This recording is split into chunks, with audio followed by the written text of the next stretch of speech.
All right, and we're live. And Craig is here, and Jay is here, and I'm Chris, and this is the Grumpy Dungeon Masters. Biggity bam, we're back. Stop that. Just stop. Nope. We we don't need catchphrases.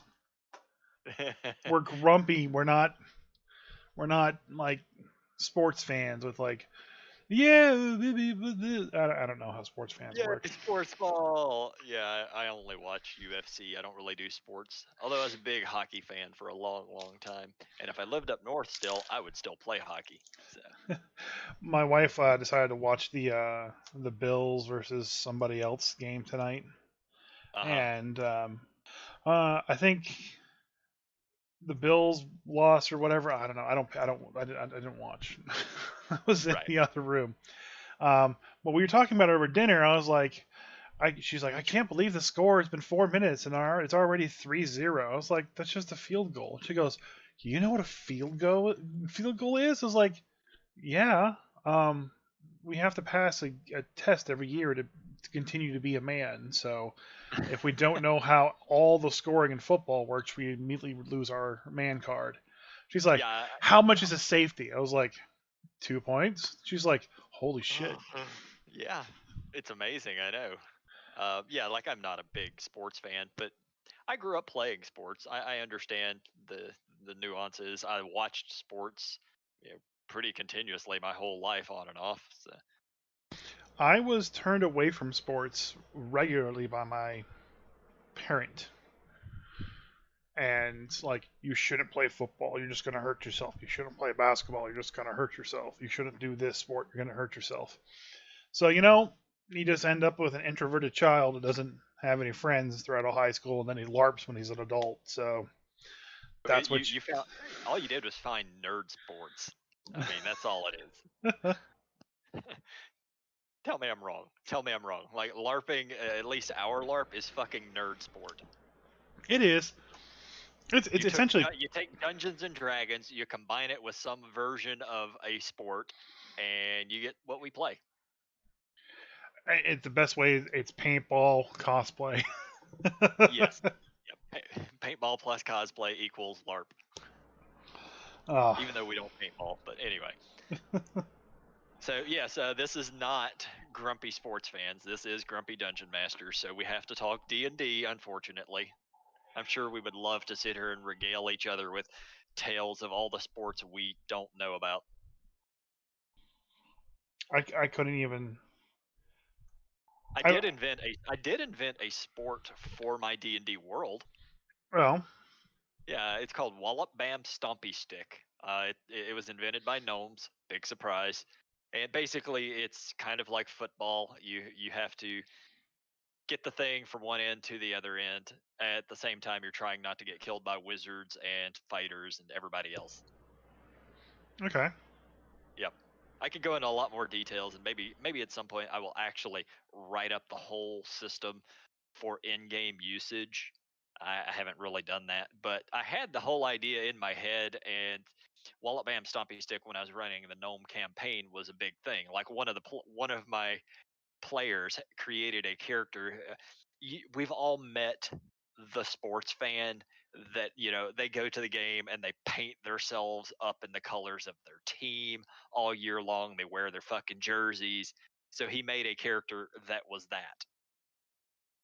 Okay. All every time he's hanging out with all the other characters at the tavern, he's just talking about Wallop Bam Stompy Stick, all the famous players, all the great plays from his favorite team. I have not had to deal with sports in Dungeons and Dragons, so lucky me. Except one time I did. Someone was like, "I'm gonna play Three Dragon Ante," so I pulled out my Three Dragon Ante playing card set. I was like, "All right, let's play." And he was like, well, "My character It's knows how to real. play, not me." I was like, "It's a do it game." It's a do it game. um, yeah. Crap. What was I gonna say? I was gonna say something related. I forgot. Continue. No, I was done. That's more or less it. Yep. So sports can be linked into D&D if necessary, if somebody really wants to. I mean, there's always the gladiatorial arenas. People utilize that. That's not a lot different from, say, the UFC or even pro wrestling to an extent. Well, Icewind Dale has all the Goliath sports detailed out pretty well. Yeah, yeah, yep. Of which I still have not looked into, but I need to. So what's our topics for tonight? I have no idea. Do we ever really and truly have topips? Yes, we do, Uh, because I mentioned it today on a forum someplace. Uh, Somebody wanted to know kind of people's opinions on uh, a monster finishing off an opponent once they've been dropped, essentially. So yeah. the question was, at what point is it logical for an enemy to hit a down PC? And when is it okay for a DM to hit a PC that is rolling death saves? Now, there's like 300 or so varying opinions, and rules as intended, rules as written, blah blah blah. Let's just go for the proper source, which is us. What do we think? Yeah, ignore the 300 other people who responded. It's only us that matters in this conversation. Correct. It's it's a very tricky one, and it really is DM discretion. I will say that 99% of the time I don't do it. Uh, and it doesn't truthfully it doesn't make sense because players will absolutely double I'm going to call it the double tap, but it's the hit them while they're down to finish them off. And players do it all the time. As a DM, you don't do it because you don't want to kill off characters, but it still makes sense a lot of times for bad guys to do it. You've got a downed enemy, finish them off. Right. But I don't know. I'm a very lenient DM, I guess. The only time I can recall where I've done it was in Icewind Dale, and that's when I knew the party was already fucked. Like I knew they were already losing this fight and were going to do, they were dead. So a lot of the people's comments on this were like, well, if they're undead, then they just go after life force, and like, where does it say that in anywhere in the rules? And I agree with you. It's really DM discretion. You don't want to be killing PCs, making the roll up new ones, unless that's a tone that you set for your campaign. Like, have 7.5 sheets available, characters available as backup, because it's going to get messy. In Yeah, Tomb of Annihilation, I did it all the time. Yeah, if you're expecting, like at the beginning of the campaign, if you tell everybody, hey guys, this campaign is lethal, it is very risky for your characters, and that would make perfect sense at that point. You've given them the warning. Yeah. Now, it does make sense for, let's say, like an assassin. If you're throwing an assassin against a party member to, like, once they take the target down, to finish the target off, that kind of makes sense. I can see the point they're trying to make with the undead, but that, seems kind of weird. Beast, for example, a beast would just, depending on how enraged it is, may just keep attacking a target for a while, Yeah. But if you want to go off of realism, I would say go with the more intelligent, like the higher the thing's intelligence beyond beast, the more likely they are to finish a downed opponent. Well, if you kill the wizard, if you drop a wizard and you know that they are a major threat if they're alive, you're going to want to make sure they don't get back up. Yeah. Someone, I mean, the common practice back in like medieval warfare time was when the opponent drops, you kind of just move on to the next one because everything is just so chaotic. You have to stay on your feet and you have to be ready for the next person that's about to attack you. So if you stab somebody and they fall over, you don't check to see if they're okay and finish them off. That was done at the end of the battle when the winning side walked around and just stabbed everybody with spears, But you're also talking about a war. You're not Right. talking about 5-on-3 encounters per se. Right. So, I mean, you can kind of give the idea that even if they are intelligent, they're going to scuffle, and then at the end, when everybody's down, they're going to go back and do all the finishing moves of them. Yeah. Another perspective is what I actually typed up as a response, and something that happened in my last game at twitch.tv/Grumpy Dungeon Masters if you're not watching, every Saturday at 8 p.m. It was a very interesting scenario, and I'm going to say the monster that did this just because, it's a thing. They were fighting a mimic, but not just a normal mimic, a one specific to Icewind Dale.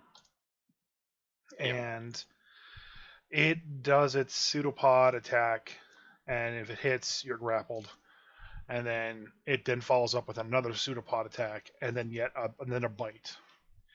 And so that's a lot of hits from a level 6 mimic. The pseudopod hit one of the players, did a lot of damage. The next one hit, did a lot of damage. And then I think the bite hit as well too. Now, the way I saw it as a DM is all these 3 attacks happened back to back to back. There was no like hit with the pseudopod, hit one, hit the pseudopod 2, and then, oh, they're down, I'm going to bite somebody else. Because I should say, which I didn't say, is the second pseudopod attack actually knocked the player into unconsciousness and bleeding out. So I ruled that the pseudopod was just going to hit, bite, and then move on because the body's going to slump over.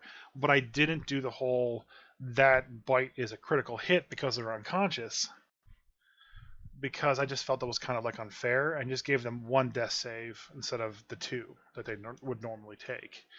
Right. I felt that was fair because I didn't want to like put them up into 2 death saves, and the mimic would then just move on to the next creature that's standing to continue taking them out. In other words, you cheated.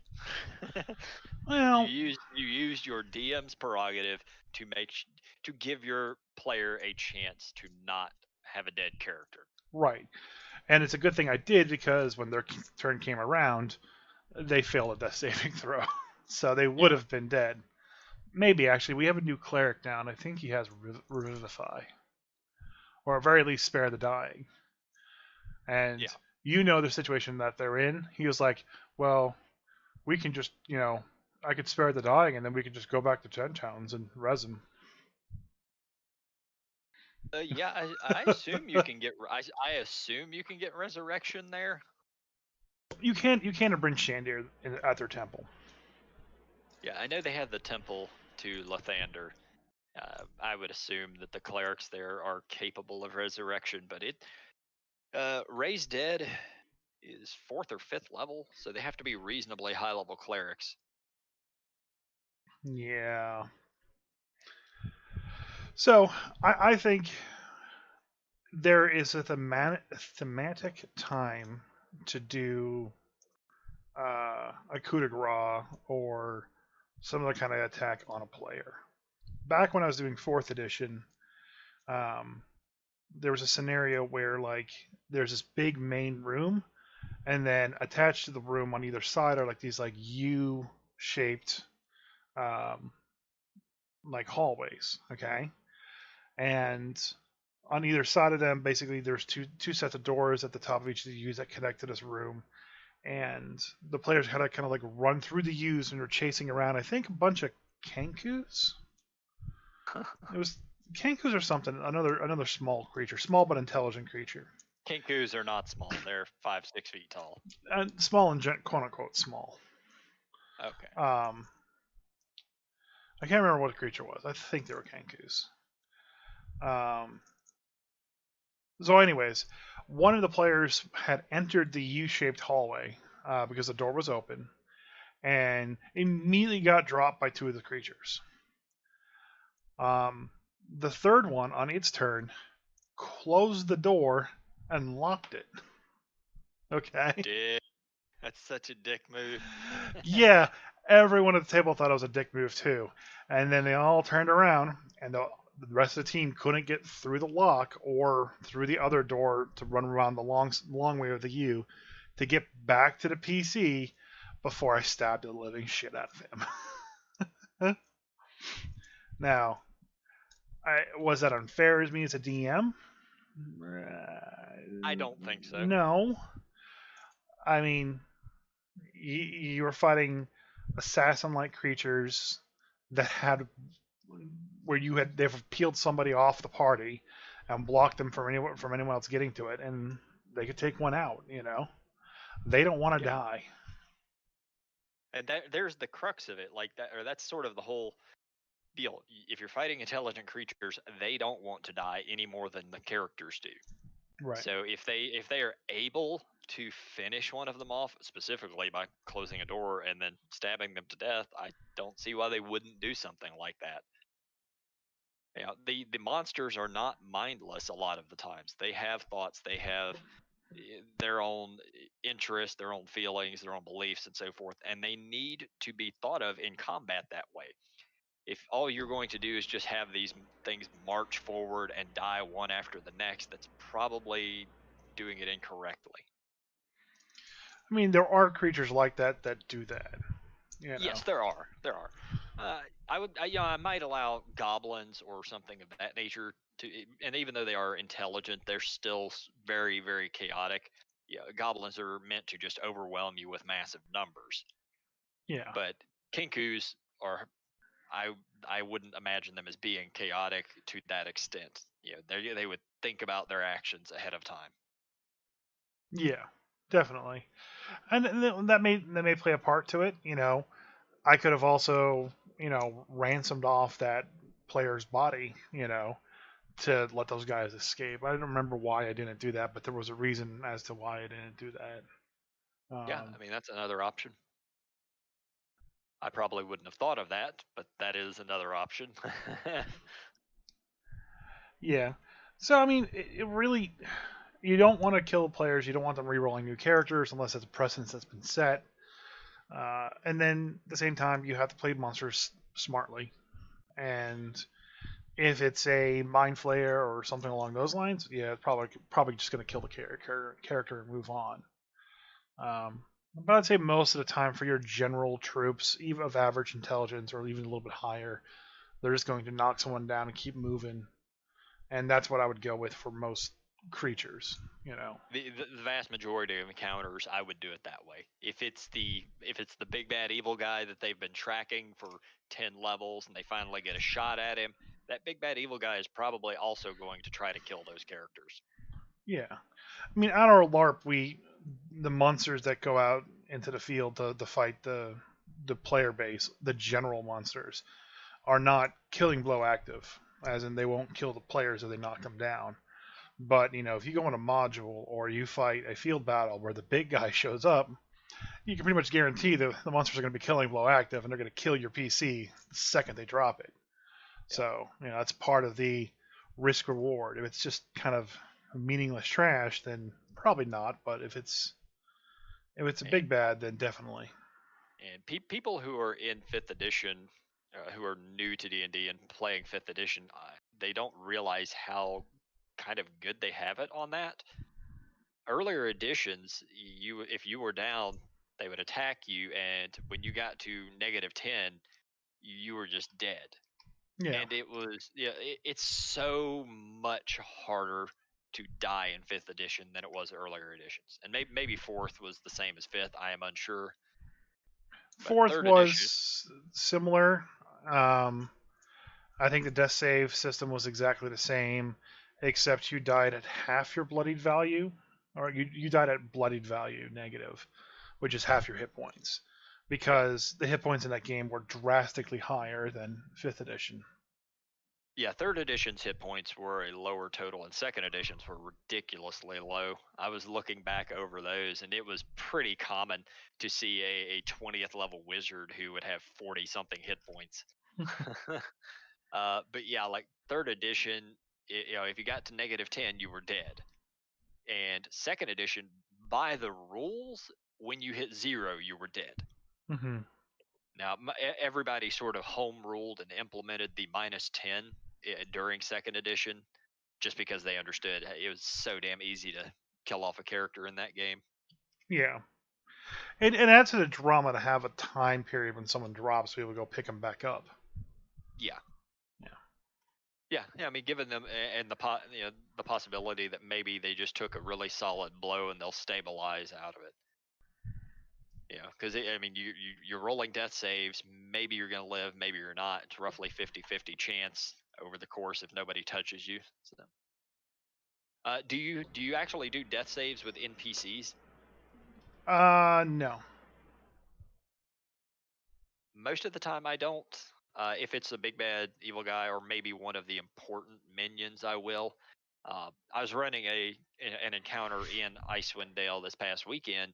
No spoilers whatsoever, but there were actual townspeople involved that got murdered, Hmm. and I was doing death saves for them, or at the very least, I wasn't necessarily doing death saves, but I was giving the players a few rounds to react to their bodies to see if they could save them.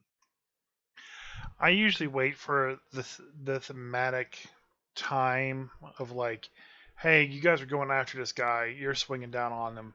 You know your strike is going to hit and connect. Are you going to follow through and kill them, or are you going to pull it back and see if you can just knock them unconscious? I kind of give them that moment of clarity, so they have that choice, you know. And like an example is I had one of the PCs in my Icewind Dale game meet a bully of his that he had when he was a child, and I gave him the opportunity of like, are you going to follow through with this attack and just murder them, or are you going to basically pull it a little bit and knock them Which unconscious? which character was doing this? You can watch. You could just tell me. You can watch it on YouTube when I upload it next year. No, it was the giant, the Goliath. Oh, okay. So they probably actually just followed through. Oh, he followed through. He's followed Oh, through yeah, every yeah, yeah, yeah. single time I've given him the chance. I was very specifically asking which one it was because just from all the stories you've told me, I know that he probably would have followed through, and your wife Shelley would have followed through. Well, she's playing a different Not, character I'm now. not, I'm not saying Shelley is a murder hobo, but Shelley's a murder hobo. Ah, On a similar note to sort of fucking over players, uh, I know you don't generally use crit failures for attacks and stuff. I don't use them anymore, but I used to.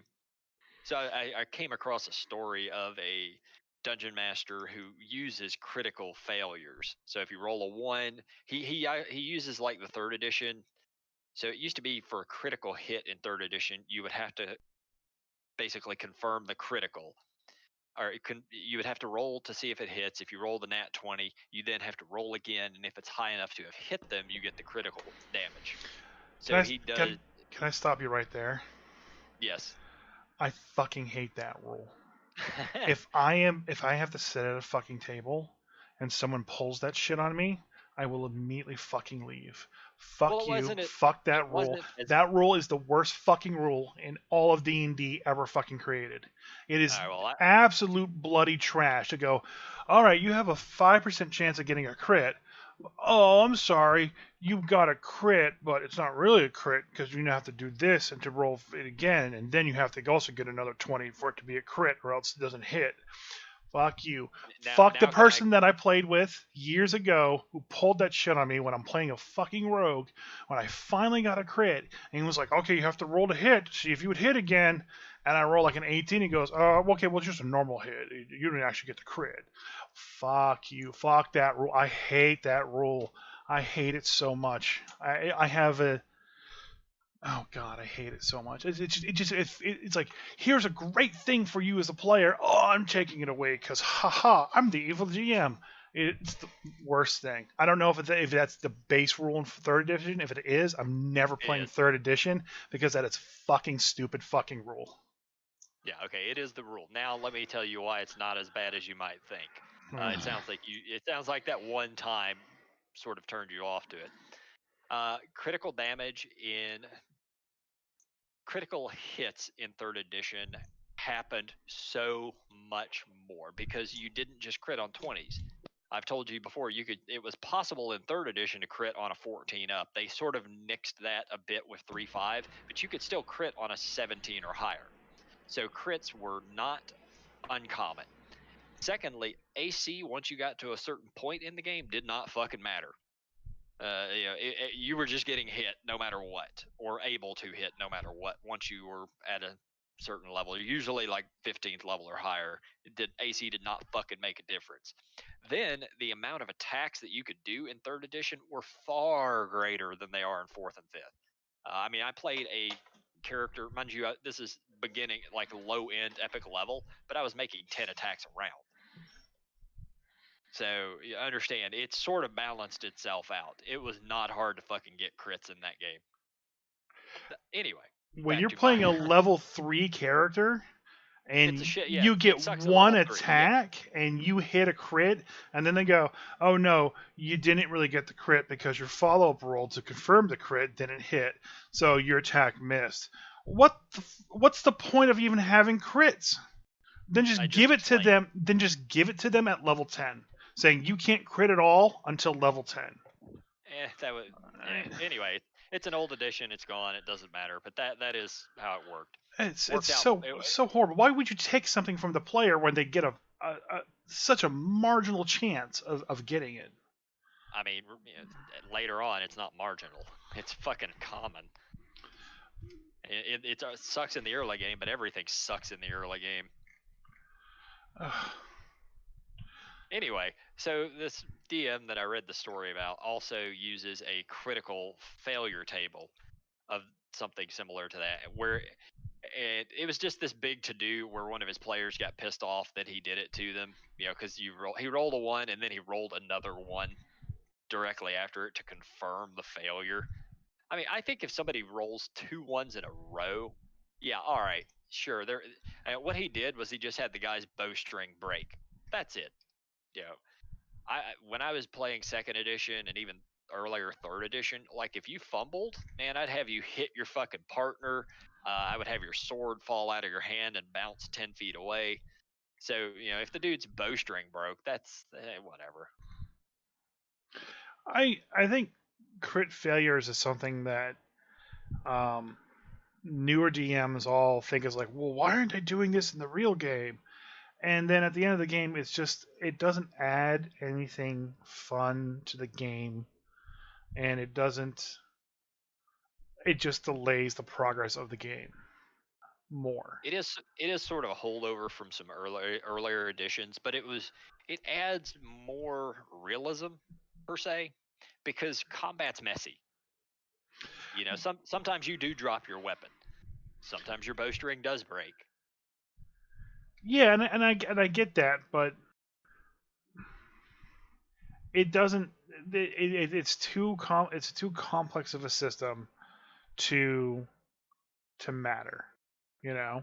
Right now, if you crit fail, you miss. Your action economy is taking a hit because you just missed this attack.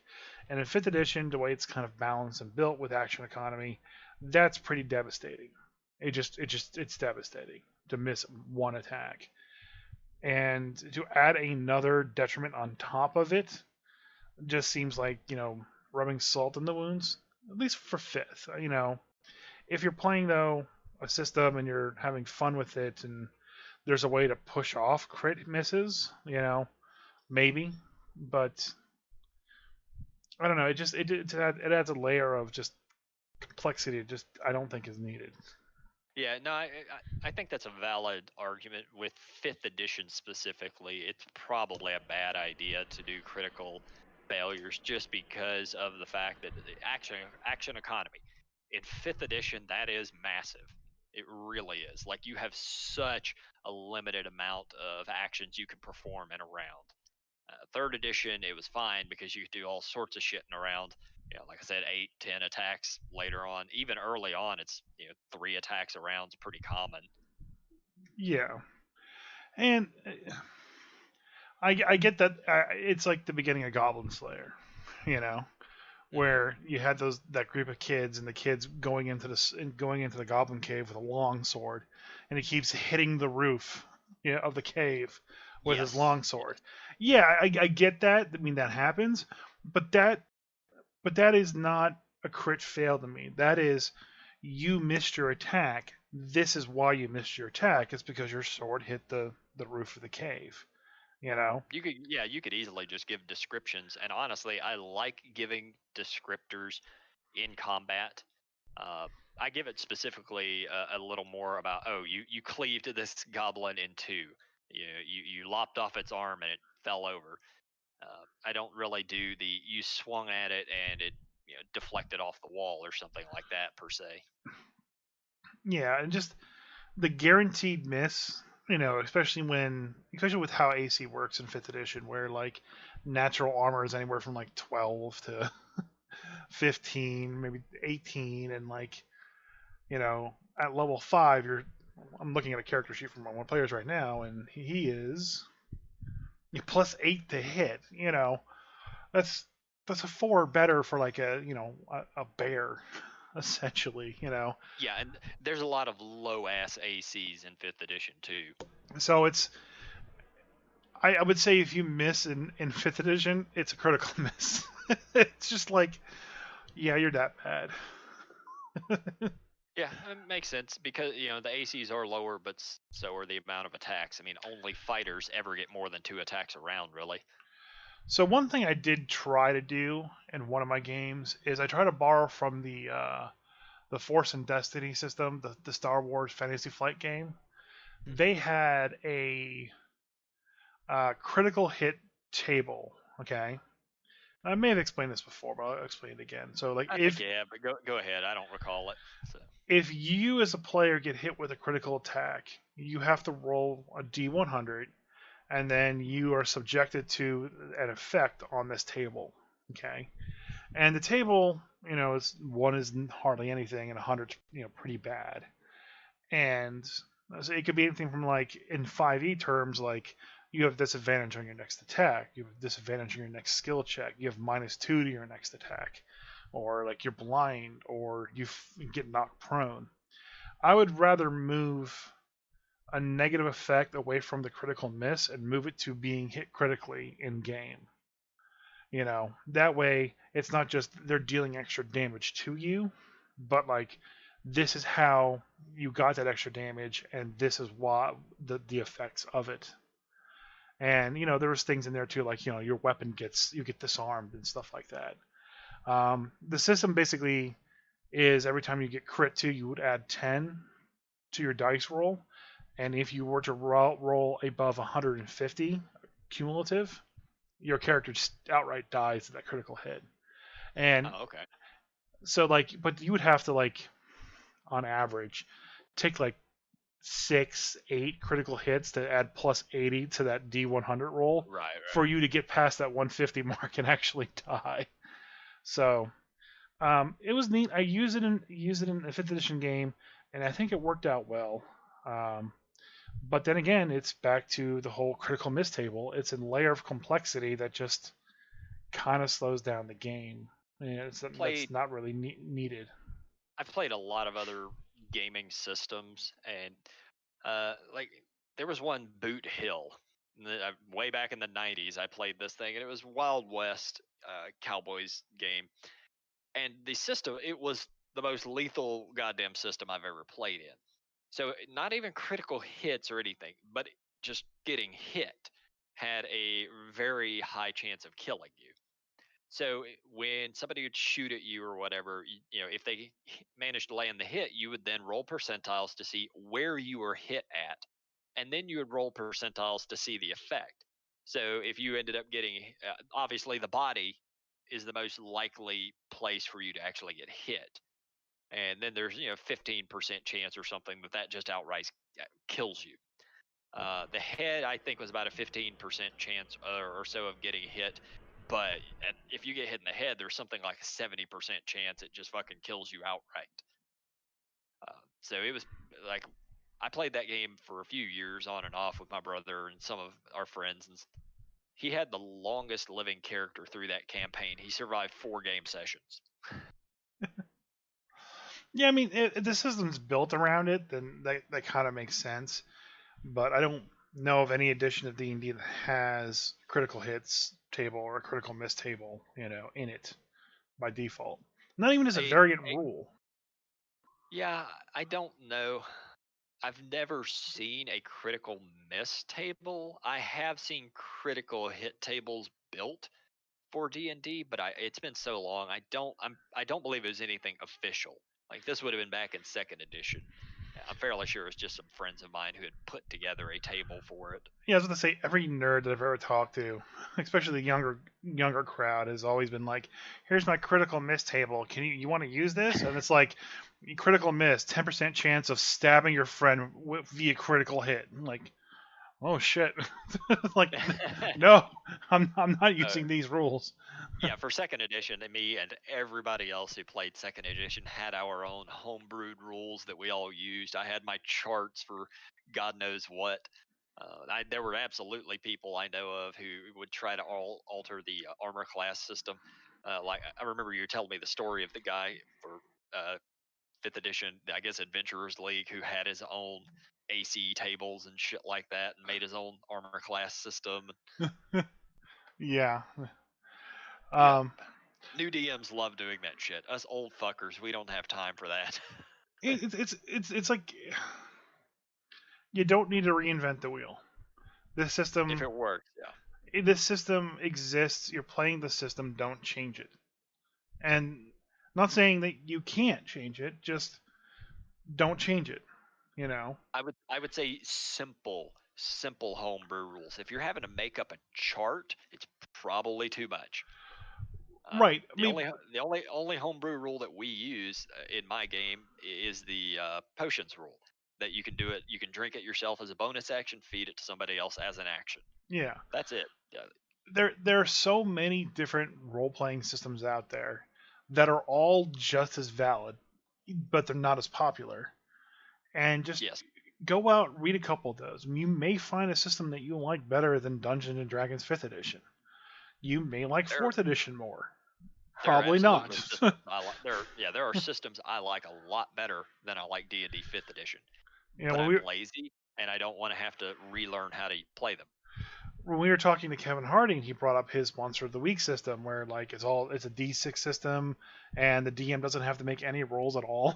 He loves that system because he doesn't have to make any rolls at all. Yeah, you know, let the players do all the work. Fuck this. there are other systems out there, and they may just work better. There are some that are more realistic, and so if you're looking for something like that, go with a system like that. Role playing is role playing. And there are literally thousands of role playing systems that exist. right. Don't try to overcomplicate 5th edition because you think, because you saw a couple samurai movies that, on a critical hit, blood should squirt 5 feet and blind everybody in a 10-foot radius. It's just, that doesn't add anything to the game. It's only going to slow it down. Don't come up with weird, exotic, you know, races and rules and stuff like that unless, like, you find something that is missing that you think is missing in the game and want to fix it, you know? If it's going to actually add to the game, then I would implement it. If there's some new race that you want to create that you feel will add to your campaign and you would love to see your players enjoy it and play it, by all means create it, throw it into your game, get creative. But as far as the rules of the game, it's generally best to leave that shit alone. This is especially with 5th edition because it has been play tested to fucking wits end at this point. I don't know how many years of playtest they had into it, but it's a lot. They had an entire edition as a playtest for this Yeah, edition. they had 4th edition to find out what sucked and what was good. But it's like that one guy who created the werewolf, vampire, shadow demon, what the fuck race for his Adventure League group, which Like it's not allowed. It sounds like Batman dual wielding Superman, dual wielding Predators, dual wielding lightsabers. Like Yeah, it's like it's fun to do that. I'm not saying don't do that. Go have a ball and do it. But when it comes to the game, just play it little, but play it as is. Play it either rules as written or rules as intended. If you find something that you guys don't like and you want to change it. But don't try to reinvent an entire system. I mean, criticalness has seemed cool. It seems like it's like this big missed opportunity, but it's not in there because it just slows the game down. Yeah, and it, especially with fifth edition, as you were saying, action economy, it's just going to frustrate the players. You get 2 attacks around if you're damn lucky, and you're probably going to miss one of them. I'll say this: there are monsters in fifth edition that have been nerfed too much, in my opinion. Oh, the basilisk, definitely. Like anything that turns shit to stone, I feel has been nerfed too heavily. Right. So there are a few places where I feel like I'm going to not unnerf it, but kind of give it a little bit more of an oomph, to bring it back in line to what it should be. Like Beholder's always been this massive monstrosity that is crazy, and it's been changed over the years because when DMs DM it, they just pick disintegration I beam over and over and over and over again because it's the fun thing to use, and it's not fun, and that's why Beholders now have a random table they have to roll against to pick the eye that it's going to fire. I like the random thing anyway. Yeah, and the random kind of adds to the encounter. It stretches it out a little bit, But if DM wants to choose Disintegrate because, fuck that guy, then choose Disintegrate. And that's what I'm saying is like some monsters you can kind of like bring back their lethalness and it doesn't change much. I don't want to give away exactly what the monster is because my players will be facing it very soon. It's a Terrask. It's a Terrask. Yeah. No, it's actually one of the classic first edition monsters. And it pretty much does a thing, one specific thing. And in fifth edition, it's like, well, it's got to do this thing 10 times before it affects what it normally would affect, and that's just very weak. I say altering a monster though. That's not even complicating the system. It's not breaking the rules. That's what a DM should be doing. Yeah. With Icewind Dale, I run straight out of the book, whatever the stats are. I don't really alter much. But with my normal campaigns, my players never know what they're going to get because I alter everything. Like, hey, occasionally, if it's they're low level, all right, you're just getting kobolds or you're getting goblins. But as they start progressing through the levels and start running into weirder shit or even more goblins, it's just going to be different. It's not ever going to be the same thing over and over again. So one of the encounters we had in our last session was against a Duergar who had a lot of very weird attacks, and I'm not going to say why he had a bunch of really weird attacks, but he did for reasons in the book, and I could tell my more experienced player was trying to figure out like what monster creature this was, because like it started doing these really weird things, and he was just like, "This doesn't make any." I could see his face just go, "This doesn't make any sense." So he then swapped over to his other monitor, and I could see him kind of like scrolling through, and like different pages were loading, and like he's trying to find like what monster he was fighting. Now I fully trust him not to metagame this. I trust my player a lot, because his PC is pretty much just going to do one thing over and over again. So it's not going to change. Him figuring out what monster it wasn't going to change his actions in play. Trust between player and DM is that. So I actually called him out on it on the stream. I was like, did you find what this monster is yet? He kind of goes, no, not a goddamn idea. I was like, you'll see soon enough. He's like, all right. We close out the window. That's awesome.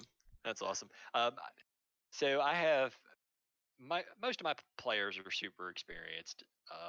All of them have been playing for, I don't know, 5 or 6 years minimum at this point, but there's still a little newness to a couple of them where they just don't know all of the monsters and everything else because they didn't play earlier editions. They started at 5th edition. So it's been really kind of interesting. one of the monsters, or one of the things they ran into this past weekend, one of our players didn't know anything about it, never seen it, just brand fucking new. And you sort of get that feeling, that newness, like when you step into a new car. Yeah, I get to see their eyes, or proverbial eyes, since we're playing online, and just hear it in their voice of, wow, I don't know what this is. I don't know shit about this. This is awesome. Yeah, and it's fun, especially like I said, it was really fun to see him kind of like scramble to try to figure out what this monster was because he was just so confused by it. And every once in a while, yeah, even with fifth edition, there's a lot of shit out there. Every once in a while, the other DM, he'll pull out something even I don't fucking know what it is. I've been playing a long time. I've seen just about everything, but there's still some stuff that can surprise me. I know for sure there's things in Mordenkainen's that I am not familiar with, and I never bought the book, so I haven't actually got it here to look through it all the time. Yeah. You know what's really weird too is that in fifth edition, the monster manuals, all as a collection, is very weak in my opinion. Like, yeah, I'm kind of with you on that. It's just sort of your generic stuff. like the monster manual is very generic stuff, but the classic stuff. But there's two goblins. There's no other goblins in any book. Yeah, we've definitely had this discussion before. Yeah. You came from fourth edition where there were 32 types of goblins. I'm from an earlier editions where goblins were goblins. Yeah. It didn't matter what kind of goblin, they were just a fucking goblin. So I see them though in the more recent campaign books kind of coming up with variants of the monsters, which is kind of what I'm, the monster menu. Here's all the basic classic monsters. Here's everything Gary Gygax thought of, and stole from Tolkien. Yeah. And I mean, let's be honest here. And then you go into the variants of, okay, you have a beholder, you have a zombie beholder, you have a spectator, and you have a gazer. Yeah. Okay, cool. Why is that it? Fourth edition had, the Lich Beholder, the Ghost Beholder, the Frost Beholder, the Fire Beholder. Ninja Terrask. The Terrask with the turtle shell that breathed fire and captured princesses and fought pummelers. Where are all these variants to these monsters? And like, they have the spinning mimic in Icewind Dale, which is great. So, but I kind of want more of that. I want more. I'll tell you where it's at. It's on the DM's Guild. On the DM. Well, that gets back to the beginning of our conversation with people making up dumb things. I saw a guy that posted a monster. It was some classic monster that's not in 5th edition, and he posted it, and it was like CR12 with a natural armor of like 18, a reach of like 20 foot, a fly speed of 120, instant death gazes, devouring abilities, and like just this like 3 pages of just massive abilities that instant kill players and like teleport them to other realms. And I was like, is this CR12? This hurts my soul. How is that CR12? Just there's a lot of stuff on DM's Guild. Don't take it at face value. Oh, absolutely, yeah. Sometimes, I mean, there's lots of great stuff on there, and there's lots of cool ideas, but you might want to just take the idea and then flesh it out to make it more palatable. Unless it's something I wrote, don't take it at face value. Yeah, it's perfect. My stuff is perfect. It's 100% tested. I promise. It has been play tested multiple times. That much I can guarantee. Sometimes you get stabbed in the ankle by a Mind Master. I mean, I don't know. Oh, I got to play with a Mind Master again in my last session, and oh my god, do my players hate Mind Masters now.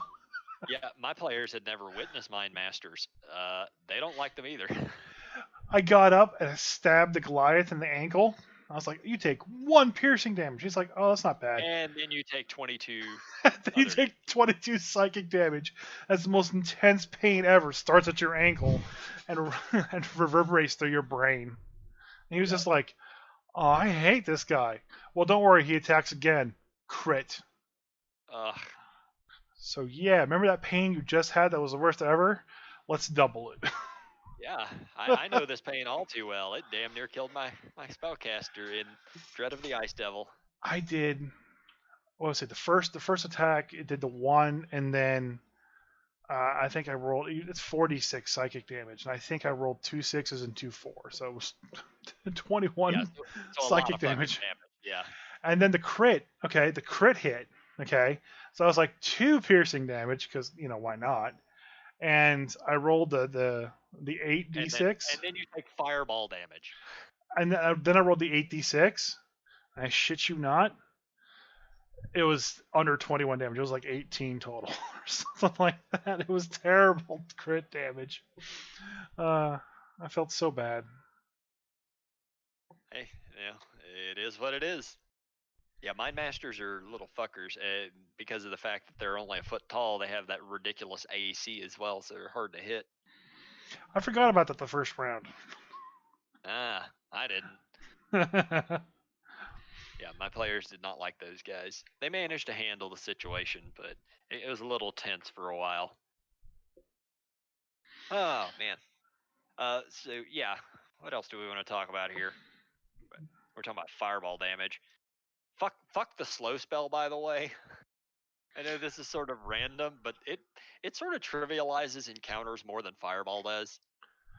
I don't know why it. I don't know why you're having that big of a problem with it. Because if you fail it, everything that is slowed, and slow is fucking god awful. So So it gives you a -2 AC penalty, yep. and disadvantage and -2 on dexterity saving throws. The creature can't use reactions, and on its turn it can either use an action or a bonus action, not both. And it can't, and regardless of the creature's abilities or magic items, it can't make more than one melee range attack during its turn. So if it has And 3 attacks, don't forget the rest of it. well, half movement speed's irrelevant to me. Well, no, that matters too. And if the creature attempts to cast a spell with a casting time of 1 action, roll a d20. On an 11 or higher, the spell does not take effect until the creature's next turn, and the creature must use its action on that turn to complete the spell. Yeah. So it fucks over everything that gets stuck with this spell. If you have 3 attacks, you now have 1 attack. You have half movement. Your AC is lower. And if you're a spellcaster, man, you better hope you roll well enough. I, however, as spellcasters, have failed every single time with this thing. Well, yeah, of course it sucks then. Yeah, I mean, well, it's a 50-50 chance that you're going to fail it, and then you're going to be wasting 2 turns to cast a single spell. Well, it doesn't waste a second turn. It doesn't take effect until the creature's next turn. And you have to use your next action, your turn. Okay. You have to use your action on that turn to do it. So effectively, it's taking you 2 turns to cast a spell. Yeah, it's brutal, man. By the way, Chris's players, if any of you can cast it, you should pick up slow and fuck him up with it. Hey, it's concentration, 1 target. I don't. If it's a 1v6, that's the where 5e breaks down anyways. The second you can fuck with action economy, you win. It's not a single target either. It's 40-foot cube. Yeah. So like the scenario that you're in. Yeah. I'm not gonna say what's going on in your game right now, but yeah, like that could fuck up an entire group of things easy. Yeah. It's a very, very potent spell. And the thing is, it's a carryover from 3rd edition. Like there was a version of it in 3rd edition. I cast it 1 time in 3rd, and we pretty much just single-handedly smashed a elder white dragon with that spell. Yeah. Because it couldn't do anything. Now, mind you, the 3rd edition I think was a little more powerful. It was you could either move or take an action. You couldn't do both. I don't see how it was more powerful. You don't crit it on 20. What do you? Fair enough. But yeah, like it was just more power. It was slightly more powerful in 3rd edition, but it's very, very good in this edition. So yeah, fuck the slow spell. Unless I'm the one casting it. Yeah, I don't see many monsters with slow either. Concentration, 6 creatures. I don't know. I don't. I guess at high level, if you have a lot of spell slots, it could be really annoying. But Whatever you're casting that on, it's just done. Like you are almost certainly going to lose that encounter. And as a DM, you're expecting to lose the encounters anyway, but it trivialized multiple dangerous encounters. well, you have a party full of spellcasters that all are level 3 and have 3rd level spells, and they all decided to take slow. So no, I have only one who has slow is the bard. okay, just the bard. That's it. How many 3rd level slots does he have? Enough to cast slow, I think, twice. He's 6th level. So that way he's 7th level now, but he was 6th level. So 2 or 3 times if you wanted to cast it, I guess. You just don't know, man. You don't know. You haven't witnessed the power of it yet. I don't know. Well, that's why bosses have the advantage on saving throws normally, or just legendary resistances. I think that's a carryover from Tasha's also, because slow was not a bard spell. But they added certain spells. Yeah, it's not a bard spell. It's sorcerer, wizard, circle of the land, Arctic, and order domain. Yeah, I just know they were adding some spells to certain lists. I'm trying to look it up right now, but I think it was added in. Yeah, it was added in Tasha's. So now bards can cast slow if you're using the alternate stuff, which I am. Yeah, not according to D&D Beyond. It's just a base rule. It's not available. Okay, well, it's not available to bards. Okay, well I'm looking at it right. That's why I said it's an optional class feature. See, that's so what you Tasha's is completely full of optional class features. I mean, I feel like they should have had access to the spell in the first place. Well, that's what you get. You gave Bard the weapon to kill you, and now he's killing you. Well, if it wasn't the Bard, it could have been the Wizard. He's just too busy casting fireballs. Additional Bard spells. Yeah, I don't know.